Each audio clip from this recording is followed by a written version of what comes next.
Бұрынғы атбегілер бәйге атын сынап біледі екен. Ал баланың болашақта мықты немесе әлжуаз болатынын қалай білуге болады? Ең қарапайымы, баладан мына 3 сұрақты сұраңыз дейді. Бірінші, үй жұмысын істейсің бе, өзің біліп істейсің бе, әлде ата-анаңның қуғауымен бе? Харвард университетінің зерттеуінше, үнемі жұмыс істеп үйренген баланың кейін жұмыс табу мүмкіндігі 20% жоғары болады екен. Ондай жастардың кейінгі бақытты неке көрсеткіші де өте жоғары шыққан. Германия тіпті заң бойынша балалардың үй жұмысын істеуін міндеттеп отырған. 6 жастан асқан балалар үй жұмысын істемесе, ата-анасы сотқа беруіне де болады. Көрдіңіз бе? Баланың болашағына шынайы күйіну деген осындай болады екен. Егер бала ата-анасының қуғауынсыз өз еркімен жұмыс істейтін болса, оның болашағынан әрине тіпті де зор үміт күтуге болар еді.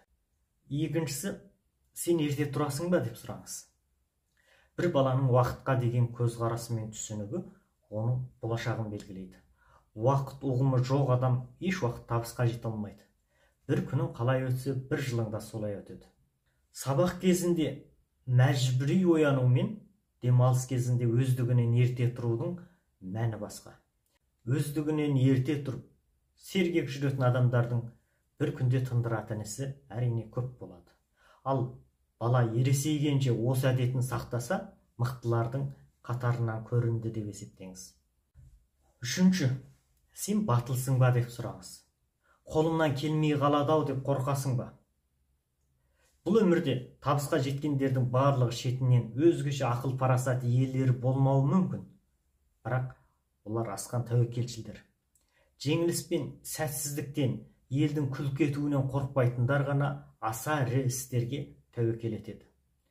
Тәуекелшілдер жығылмайтындар емес, жығылса да күреске тоймайтындар. Кей балалардың оқу нәтижесі тым жоғары болмауы мүмкін. Бірақ жоғарыдағы 3 қасиетті сақтаса, одан осал адам шықпайды.